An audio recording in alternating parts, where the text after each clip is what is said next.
हरे कृष्ण। तो आप सभी भक्तों का हार्दिक स्वागत है आज के श्रीमद् भगवद गीता के डिस्कशन। तो आज हम लोग चर्चा कर रहे हैं श्रीमद् भगवद गीता यथारूप थर्ड चैप्टर श्लोक संख्या 27। तो इस श्लोक पे कल परसों भी हमने चर्चा किया था। प्रकृति क्रियमाणानि गुणे कर्माणि सर्वशः अहंकार विमूढ़ात्मा कर्ताहम् इति मन्यते। The spirit soul bewildered by the influence of false ego thinks himself the doer of activities that are in actuality carried out by the three modes of multiplication। कि जो कोई भी व्यक्ति अपनी इंद्रियों के द्वारा मन बुद्धि के द्वारा जो भी कार्य करता है वो उसको ऐसा लगता है कि वो खुद कार्य कर रहा है, लेकिन वास्तव में प्रकृति के तीन गुणों के द्वारा कराया जाता है कार्य। तो ये जो श्लोक है, यहाँ पे जब ये बोला जा रहा है, भगवान कृष्ण बोल रहे हैं कि जो जीवात्मा है वो खुद कुछ कार्य नहीं करता है, प्रकृति के तीन गुण कराते हैं कार्य। सतोगुण रजोगुण तमोगुण। तो जिन गुणों में स्थित रहता है उन गुणों से ही प्रेरणा पा करके उसको फोर्सफुली कार्य करना पड़ता है। तो ये जो है, ये जीवात्मा के महत्वहीनता को व्यक्त करता है। The living entity is so insignificant. जीवात्मा इतना महत्वहीन है उसका, या तुच्छता को व्यक्त बोल सकते हैं, इनसिग्निफिकेंट बोलते हैं कि जीवात्मा बहुत तुच्छ है। स्पिरिचुअल स्पार्क होने के कारण उसके पास खुद के पास कोई क्षमता नहीं है कि वो कोई किसी भी प्रकार का कार्य कर सके। ठीक है।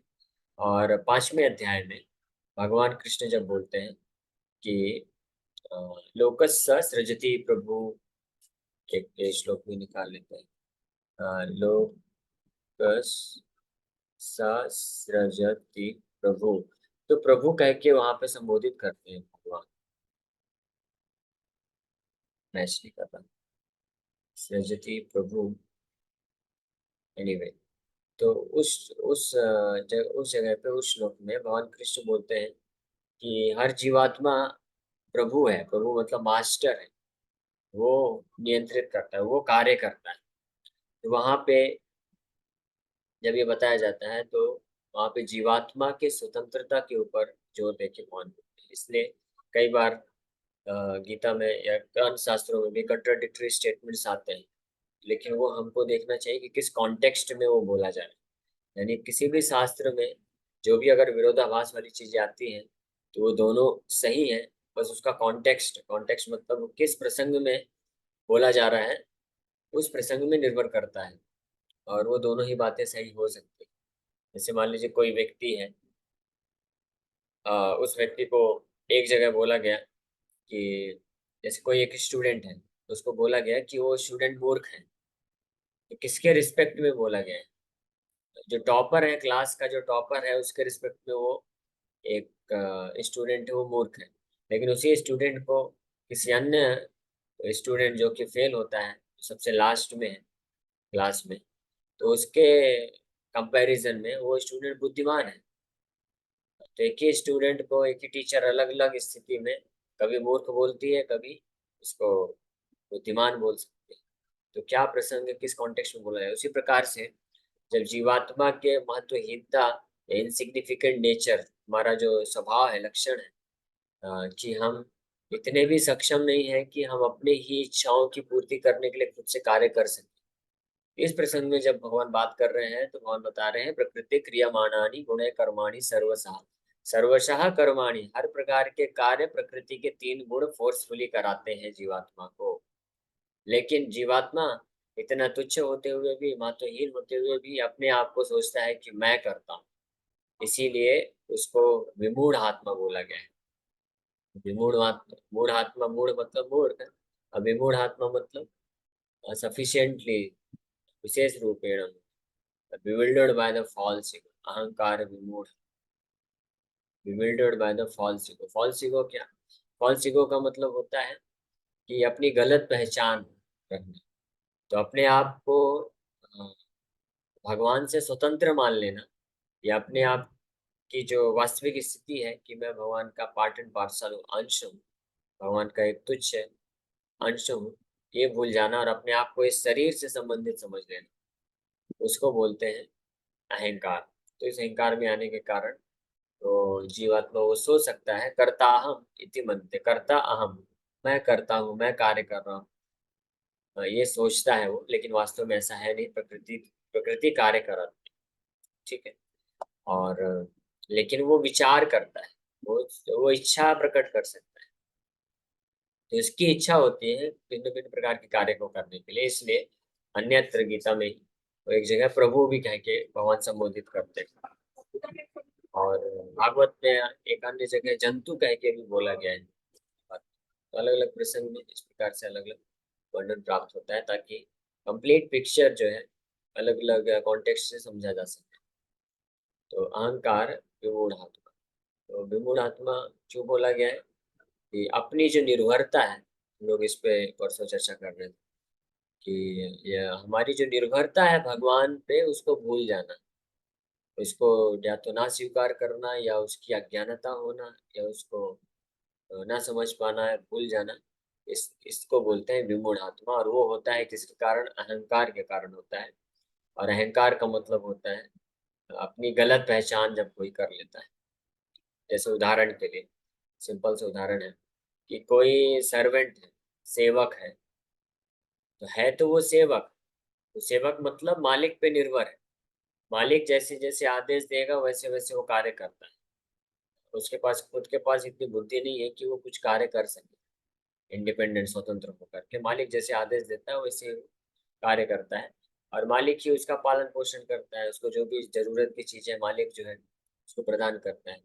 तो जब सेवक इस बात को जानता है तो अपनी वास्तविक स्थिति में, लेकिन जब सेवक ये सोचने लग जाए कि मैं सेवक नहीं हूँ, मैं मालिक हूँ, मैं जहाँ यहाँ पे कार्य कर रहा हूँ, इतना बड़ा घर है, बंगला है, सब चीजें हैं, ये सब मेरी है, मैं इसका इस्तेमाल करता हूँ, तो इसलिए मैं अपने भोग के लिए इस्तेमाल कर सकता हूँ, अपने यूज के लिए इस्तेमाल कर सकता हूँ। तो उसको बोलते हैं अहंकार, यानी अपनी पहचान को खो देना। और जब इस प्रकार से अपनी पहचान को खो देता है कि मैं मालिक नहीं, मैं सेवक नहीं, मैं मालिक हूँ, ये जब सोचता है, और ये जितनी भी अ, वस्तुएं हैं, घर है, बंगला है, गाड़ी है, सब वस्तुएं हैं, ये सब मेरे लिए है, मेरे द्वारा इस्तेमाल की जाती है, तो मैं इसका भोगता हूँ, मुझे इससे एंजॉयमेंट मिलेगा। इस प्रकार से गलत पहचान जब कर लेता है तो वो विमूढ़ आत्मा बन जाता है। विमूढ़ आत्मा का मतलब होता है कि वो ये फिर नहीं जान पाता है कि मैं निर्भर हूँ अपने मालिक पे, और मालिक मेरे को प्रदान करता है हर चीजें, और वो मुझे सिखाता है, वो मुझे बताता है कि ऐसे ऐसे कार्य करो। तो वो उस वक्त वो भूल जाता है, और अपने आप को ही सबसे बुद्धिमान समझता है, अपने आप को ही समझता है कि मैं हर चीजों का अच्छे से इस्तेमाल कर सकता हूँ, तो करता हम इति मन्यते, समझने लग जाता है। और भूल जाता है कि जो मालिक है, प्रकृति के तीन गुण हैं के माध्यम से भगवान कार्य कराते हैं। इस प्रकार से अहंकार, तो अहंकार सबसे अहंकार का बेस क्या है, फाउंडेशन क्या है, या किसके कारण अहंकार उत्पन्न होता है? अहंकार, सबसे बड़ा अहंकार क्या है? तो अपने आप को शरीर मानना, दैट्स ऑल। इससे बड़ा और कोई अहंकार हो नहीं सकता है। अहंकार मतलब फॉल्स ईगो। तो जो भी व्यक्ति अपने आप को शरीर समझते हैं तो वो अहंकारी है, और इसलिए वो विमूढ़ आत्मा भगवान बोलते हैं, वो अपने आप को कर्ता समझते हैं। यानी कर्ता, अपने आप को कर्ता समझना मतलब विमूढ़ आत्मा, हाँ, बिविल्डर्डनेस रहता है। तो उस स्थिति में वो क्या सोचते हैं, वो भगवान के प्रति जो हमारी निर्भरता है कि भगवान पे हम निर्भर हैं, भगवान हमको सब कुछ सप्लाई करते हैं, भगवान के प्रति इसलिए जो कृतज्ञता का भाव है ये नष्ट हो जाता है जब, तब वो अ, विमूढ़ आत्मा कहलाते हैं, और अपने आप को कर्ता समझ के इस संसार में भोग करने का प्रयास करते हैं, और सोचते हैं कि मैं कार्य कर रहा हूँ। लेकिन वास्तव में हर स्थिति में भगवान ही है, उनकी इच्छा के अनुसार उनको अगर इस संसार में कुछ भी सुख सुविधा चाहिए, कुछ भोग करना है, इंद्र तृप्ति करना है, या कुछ भी करना है, अगर भगवान से जुड़ के सेवा भी करना चाहता है तो भगवान ही वास्तव में कराते हैं, भगवान ही फैसिलिटेट करते हैं, भगवान ही मौका देते हैं। तो जो बद्ध जीव हैं, जो जो भगवान के विमुख हो जाते हैं, उनको भगवान प्रकृति के द्वारा ये कार्य करते हैं, फैसिलिटेट करते हैं। निर्भर तो उनको भगवान पे होना ही पड़ता है। हर जीवात्मा, देवता से लेकर के कीट मकोड़े से लेकर के वैकुंठ में भी जो शुद्ध भक्त है, सब हर कोई भगवान पे ही निर्भर है। लेकिन जो अब भूल जाते हैं, अहंकार में होते हैं और विमूढ़ आत्मा होते हैं, तो उनको वो भगवान पे निर्भर होते हैं भगवान की प्रकृति के द्वारा। भगवान की प्रकृति तीन गुण, सतोगुण रजोगुण तमोगुण, उनको नियंत्रण करती है, उनको फैसिलिटेट करती है। हालांकि वो जानते नहीं है, ये भूल जाते हैं। और वही जो भगवान के शुद्ध भक्त होते हैं, जो अपनी पहचान को जानते हैं कि मैं भगवान का विनम्र दास हूँ, और भगवान के सेवा में लगना चाहते हैं, तो उनको भगवान डायरेक्टली अपनी जो इंटरनल एनर्जी है, आंतरिक शक्ति है, या उसी को बोलते हैं डायरेक्टली भगवान उनको फैसिलिटेट करते हैं, मदद करते हैं और उनको हेल्प करते हैं सेवा का आदान प्रदान करने के लिए। इस तरह से ये श्लोक में ये शिक्षा भगवान दे रहे हैं।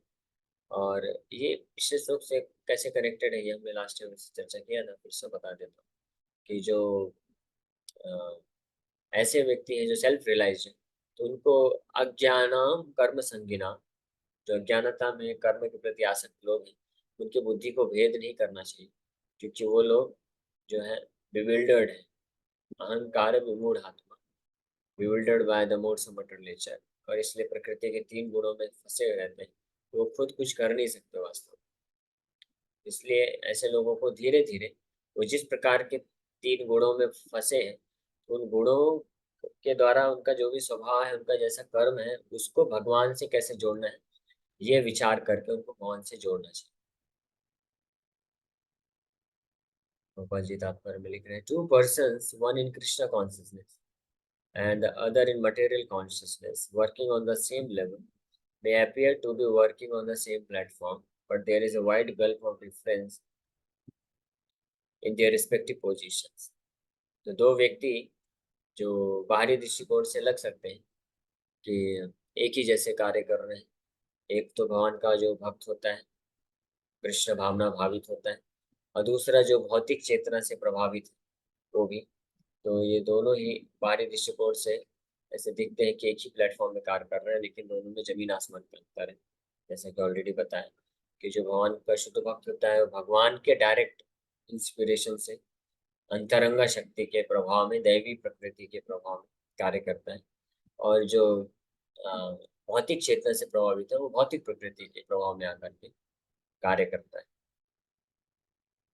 The person in material consciousness is convinced by false ego that he is the doer of everything. ये अंतर अभी बता रहे हैं प्रभुपाद जी कि अंतर क्या है। एक तो अंतर है कि वो भौतिक चेतना वाला जो व्यक्ति है, वो प्रकृति के तीन गुणों के द्वारा कार्य करता है, और आध्यात्मिक चेतना में रहने वाला भगवान का शुद्ध भक्त, वो भगवान की अंतरंगा शक्ति के प्रभाव में कार्य करता है। एक ही अंतर है। दूसरा अंतर, जो भौतिक चेतना में व्यक्ति होता है, वो इस अहंकार से कन्विंस्ड रहता है, फॉल्स ईगो से, कि वो कार्य वो करता है। वो ये नहीं जान पाता, समझ पाता कि भगवान ही अल्टीमेटली कार्य करा रहे हैं प्रकृति के तीन गुणों के माध्यम से। He does not know that the mechanism of the body is produced by material nature, which works under the supervision of the Supreme Lord. वो ये नहीं जान पाता है कि ये जो भौतिक शरीर, इंद्रियां, मन का इस्तेमाल करके वो कार्य कर रहे हैं, ये वास्तव में ये भौतिक प्रकृति के द्वारा बनी हुई है, और भगवान के सुपरविजन, भगवान की अध्यक्षता में ये सब जो भौतिक प्रकृति तीन गुण कार्य करते हैं। The materialistic person has no knowledge that ultimately he is under the control of Krishna. तो भौतिकवादी व्यक्ति के पास ये ज्ञान नहीं होता है कि वो अल्टीमेटली भगवान कृष्ण के कंट्रोल में कार्य करता है। The person in false ego takes all credit for doing everything independently, and that is a symptom of his naissance. इस प्रकार का जो व्यक्ति होता है, वो जो भी कार्य करता है, वो उसका खुद खुद क्रेडिट लेता है अहंकार के कारण।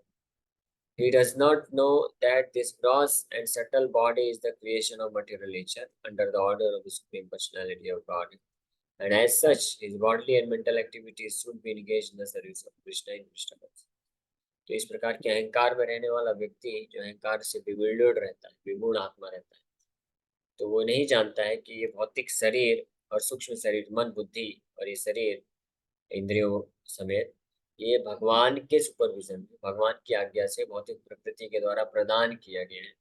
इसलिए ये भगवान से मिला है, इसलिए इसको भगवान के लिए इस्तेमाल करना चाहिए, भगवान की सेवा में इस्तेमाल करना चाहिए, वो ये भूल जाता है। जिस प्रकार से मैं सेवक वाला उदाहरण दे रहा था कि कोई नौकर है, सेवक है, तो मालिक से उसको बहुत सारी फैसिलिटीज मिलती कार्य करने के लिए। तो अगर वो भूल जाएगा कि मैं सेवक हूँ, तो उस उन फैसिलिटीज को अपने लिए इस्तेमाल करेगा, जबकि उसको करना किसके लिए था? तो मालिक के सेवा के लिए करना। उसी प्रकार से जीवात्माएं जो भौतिक चेतना में होते हैं, अ, वो अहंकार विमूढ़ आत्मा वाली चेतना में होते हैं, तो वो ये नहीं समझ पाते हैं। वो अपने आप को ही कर्ता समझते हैं, कर्ता कार्यता भोक्ता सब अपने आप को समझते हैं, और इस प्रकार से वो भगवान से के विस्मरण में रहते हैं हमेशा, और भौतिक संसार में फंस जाते हैं। The ignorant man forgets that the supreme personality of God is known as Rishikesh, or the master of the senses of the material body. For due to his long misuse of the senses and sense gratification, he is factually bewildered by the falsehood, which makes him forget his eternal relationship with Krishna. तो जो इस प्रकार के अज्ञानी व्यक्ति होते हैं, वो भूल जाते हैं कि भगवान ऋषिकेश है। ऋषिकेश मतलब ऋषिक प्लस ईश। ऋषिक मतलब इंद्रिया, ईश मतलब स्वामी। तो भगवान इंद्र ही वास्तव में इंद्रियों के स्वामी हैं, और इसलिए उनके लिए ही इन इंद्रियों को इस्तेमाल करना चाहिए। लेकिन कई कई जन्मों जन्मों से इन इंद्रियों का गलत इस्तेमाल, दुरुपयोग करने के कारण वो अहंकार से हमेशा भ्रमित हो जाता है, और इस प्रकार से अपने भगवान के साथ जो वास्तविक संबंध है उसको भूल जाता है। जैसे जो अज्ञानी व्यक्ति होता है, अहंकार विमूढ़ आत्मा, जिसको यहाँ पे भगवान कृष्ण बोल रहे हैं, वो सोचता है कि ये तो मेरा हाथ है, ये तो मेरे कंट्रोल में है, तो ये तो मेरे लिए इस्तेमाल होना चाहिए। वो सोचता है कि ये तो मेरा शरीर है, मेरा पैर है, ये मेरे लिए इस्तेमाल होना चाहिए, मैं इसको भगवान के लिए क्यों लगाऊं? वो भूल जाता है कि इस हाथ को उठाने की शक्ति, और हाथ को उठा करके कार्य करने के लिए जो ज्ञान चाहिए, नॉलेज चाहिए, याददाश्त चाहिए, वो भगवान देते हैं परमात्मा के रूप में। तो हमसे खुद से तो नहीं आता है। हम तो जो खाते हैं उसको पाचन भी उसका नहीं कर सकते। लेकिन भगवान कृष्ण इस कार्य को इतने सूक्ष्म तरीके से करते हैं कि व्यक्ति समझ नहीं पाता। जैसे अगर मैंने सोचा कि मैं हाथ उठा रहा हूँ, मुझे हाथ उठाना, तो मैं हाथ उठाया, तो वास्तव में मैंने हाथ नहीं उठाया। ये किसने हाथ उठाया? मैंने इच्छा प्रकट किया, परमात्मा अंदर से सैंक्शन करते हैं और शक्ति संचारित करते हैं, और वो हाथ उठाते हैं। लेकिन ये इतना स्विफ्ट है, इतना सूक्ष्म है कि हमको लगता है ये मैं कर रहा हूँ। जैसे आपको एक उदाहरण देता हूँ। जो लोग ये क्या बोलते हैं, मशीन चलाते हैं, जैसे क्रेन है, क्रेन चलाने वाले लोग, तो वो क्रेन से उसके केबिन में बैठा रहता है ड्राइवर, उसके पास बहुत सारे हैंडल होते हैं। तो उन हैंडल का इस्तेमाल करके वो आगे पीछे करता है, तो क्रेन का जो बड़ा हाथ है वो खुदाई करता है, वो मिट्टी को ले लेता है, फिर दाएं बाएं जा सकता है, ऊपर जा सकता है, नीचे जा सकता है, फेंक सकता है। तो अगर मशीन जो मैकेनिज्म है वो नहीं दिखेगा, तो वो ड्राइवर सोच सकता है कि मैं खुद अपने हाथ से उठा रहा हूँ, लेकिन वास्तव में वो नहीं उठा रहा है। वो तो बस आज्ञा दे रहा है या इंस्ट्रक्शन दे रहा है, या बस उस हैंडल को मूव कर रहा है, और वहाँ का मैकेनिज्म वो सब कार्य कर रहा है। अगर उसी क्रेन का अगर आप उसको ऑफ कर दो, उसको अगर ऑफ कर देते हैं, तो कितना भी हैंडल घुमाता रहे वो क्रेन कार्य नहीं करने वाला। तब उसको पता चल जाता है, हाँ ये मैं कार्य नहीं कर रहा हूँ, ये तो वास्तव में पेट्रोल से ये मशीन चल रहा है, इंजन चल रहा है, तो वो इंजन के द्वारा वो कार्य हो रहा है, मेरी शक्ति से कार्य नहीं हो रहा है। कब पता चलता है? जब वो इंजन ऑफ हो जाता है। उसी प्रकार से ये मनुष्य तब तक इस अहंकार विगुण आत्मा के चेतना में रहता है, जब तक उसका कार्य शरीर जो है अच्छे से फंक्शन करता रहता है। लेकिन जब कभी ऐसी परिस्थिति आती है कि चाहते हुए भी हम शरीर का इस्तेमाल प्रॉपर तरीके से नहीं कर सकते, तब समझ में आता है कि वास्तव में मेरे कंट्रोल में नहीं है। जैसे कुछ लोगों को पैरालिसिस हो जाता है, सब कुछ अच्छा खाता पीता बैठा हुआ था, लेकिन अचानक से हाथ में पैरालिसिस हो गया, तो हाथ चाह के भी उठा नहीं सकता है। पार्किंसन एक डिजीज होती है जिसमें व्यक्ति भारी भारी भारी चीजों को नहीं उठा सकता है। एक बहुत बड़ा फेमस बॉक्सर हुआ, उसका नाम था मोहम्मद अली। बहुत फेमस था एक समय पे। और उसको इतना ज़्यादा उस अपने शक्ति का अहंकार हो गया कि एक समय वो डिक्लेयर कर दिया, आई एम द ग्रेटेस्ट। मैं सबसे शक्तिशाली हूँ। आई एम द ग्रेटेस्ट, ऐसा वो डिक्लेयर कर दिया। इतना अहंकार उसको हो जाता।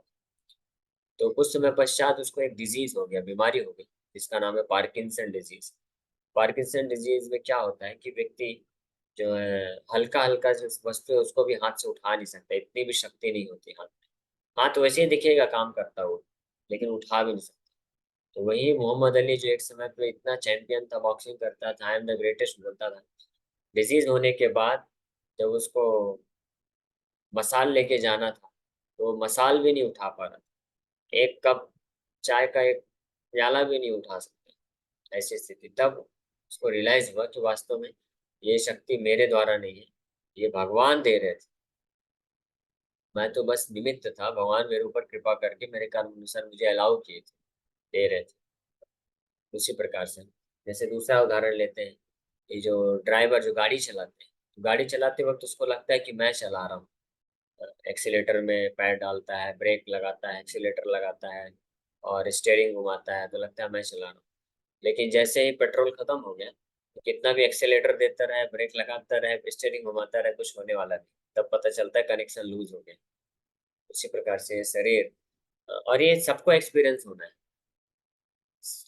सूनर और लेटर, सबको, everyone has to experience this. जब युवावस्था में रहते हैं तो लोगों को लगता है यस, मैं दौड़ सकता हूँ, मैं भाग सकता हूँ, मैं इतना कार्य कर सकता हूँ, मैं ये कर सकता हूँ, मैं वो कर सकता हूँ। लेकिन जैसे जैसे बुढ़ापा आने लग जाता है, बुढ़ापा में आने के बाद फिर व्यक्ति जिस प्रकार से युवावस्था में जितना फास्ट दौड़ सकता था, चल सकता था, बुढ़ापे में वैसे नहीं कर सकता। बुढ़ापे में बेचारे को अपने घर से टॉयलेट जाने के लिए भी उसको 10 मिनट संघर्ष कर करके किसी तरह से जो है धीरे धीरे चल चल के जाता है। वो चल भी नहीं सकता प्रॉपर तरीके से, अच्छे से बैठ नहीं सकता, अच्छे से बोल नहीं सकता, हाथ का इस्तेमाल नहीं कर सकता है अच्छे से। तो ये जो वृद्ध होते हैं जैसे जैसे लोग, तो इस बात का एक्सपीरियंस करते हैं कि चाहते हुए भी, इंद्रियां भी हैं, लेकिन फिर भी अभी काम नहीं कर रहे हैं, क्योंकि अंदर परमात्मा जो है अब सैंक्शन नहीं कर रहे हैं, उन्होंने बंद कर दिया इस बात। तो इसलिए ये बहुत डिफिकल्ट भी नहीं है समझना कि हम करता नहीं है, भगवान ही कराते हैं। भगवान के ही ये इंद्रियां हैं, और भगवान जब तक सैंक्शन नहीं करेंगे तब तक हम कार्य नहीं कर पाएंगे। ये बहुत कठिन भी नहीं है समझना।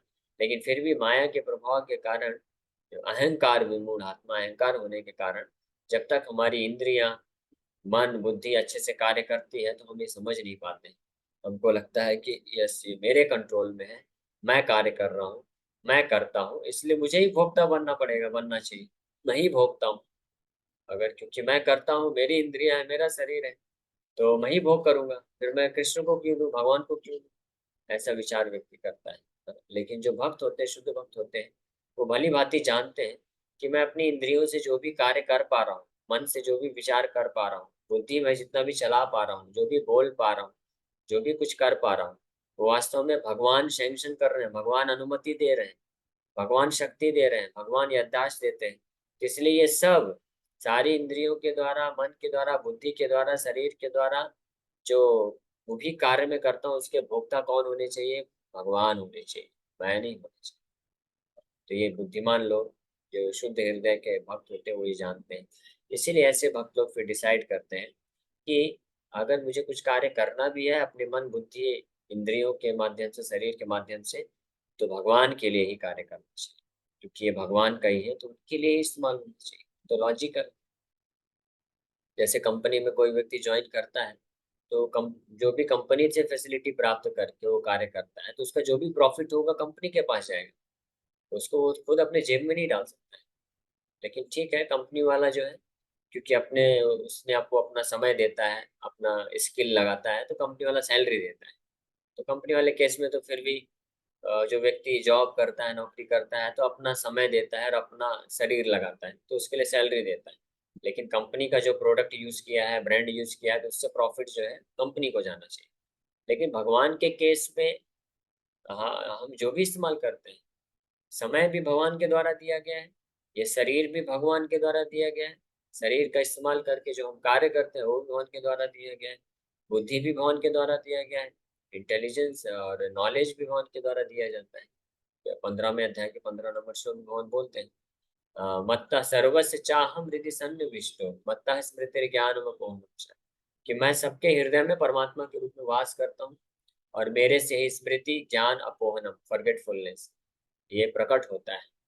इसीलिए इसमें बिल्कुल भी गलत नहीं है जब ये बोला जाए कि हमारे समस्त प्रकार के कार्यों, हर पल के 24 घंटे हम अपने शरीर, इंद्रिय, मन, बुद्धि से जो भी कार्य करते हैं वो भगवान को समर्पित करना चाहिए। इसमें कुछ भी गलत नहीं है, क्योंकि भगवान के द्वारा ही सब संचालित होता है और भगवान के लिए ही होना चाहिए। और जो व्यक्ति अपने लिए इस्तेमाल करते हैं तो वो इस बंधन में, कर्म के बंधन में, भव बंधन में फंस जाते हैं। और जो इस बात को समझ जाते हैं, भक्त बनते हैं, भगवान के लिए इस्तेमाल करते हैं, तो इस बंधन से मुक्त होकर के भगवान के शुद्ध नित्य आध्यात्मिक धाम को प्राप्त करते हैं। तो इस प्रकार से ये श्लोक हमारे बहुत ही महत्वपूर्ण श्लोक, प्रपंच इसको कई बार कोट किए। इसको समझना, जो भी समझ जाएगा तो निश्चित रूप में वो जो है भगवान का भक्त बन जाएगा, क्योंकि उसके अलावा कोई ऑप्शन नहीं, बनना ही चाहिए। यही सबसे उत्तम कार्य है, वो समझ जाएगा। ठीक है, इसी के साथ हम लोग विराम करते हैं। Thank you very much. किसी भक्त का कोई प्रश्न है? हरे कृष्ण, हरे कृष्ण, कृष्ण कृष्ण। ये संख्या का मतलब। हरे कृष्णा प्रभु जी। पंचांग प्रणाम। प्रभु जी, जैसे भक्ति करते हैं तो भक्ति के स्टेज में जो अभी स्टार्टिंग में कई बार धीरे धीरे कुछ और उसका मतलब रिजल्ट कहीं और डाइवर्ट होने लगते हैं। जैसे आपने एक बार बताया था कि इस्कॉन में लोग जुड़ते हैं, कई नेटवर्क होते हैं बड़े बड़े लोगों के, तो वो अपना कुछ बिजनेस या फिर ऐसी चीजों में मतलब डाइवर्ट होते हैं या नेम फेम के लिए। तो वो चीज मतलब उनको कहीं ना कहीं अफेक्ट ना करे, मतलब भौतिक चीजों में वापस ना वो फॉल हो, उसके लिए क्या ध्यान रखना चाहिए? बार बार चेक कैसे कर सकते हैं कोई भी भौतिकता में ना आए वापस? हरे हाँ, कृष्ण। उसके लिए चैतन्य महाप्रभु ये चीज बताते हैं चैतन्य चैतन्यमृत में, कि ये जो भक्ति को भक्ति लता बीज बोला गया है, और ये सब जो अन्य इच्छाएं हैं, अदर डिजायर्स, इसको वीड से कंपेयर किया गया, खरपतवार से कंपेयर किया गया। तो इसलिए आप ये बताते हैं कि साधु संग के द्वारा जब हम ये पहचान सकते हैं कि कौन सी अन्य इच्छाएं हैं, अदर डिजायर है, तो उसको फिर उखाड़ के फेंका जा सकता है। साधु संग मतलब भक्तों के संग में रेगुलर नियमित रूप से श्रवण करना, भगवत गीता भागवतम की शिक्षाओं को। जब हम इसको रेगुलर श्रवण करेंगे, सुनेंगे, तो हमको पता चलेगा कि असली वस्तु क्या है, भक्ति क्या होता है, कैसे करना है, और किस प्रकार का भाव रखना चाहिए, किस प्रकार के भाव को नहीं रखना चाहिए, कैसा आचरण होना चाहिए, कैसा व्यवहार करना चाहिए। ये सब हमको श्रवण करने से ही पता चलेगा। ठीक है।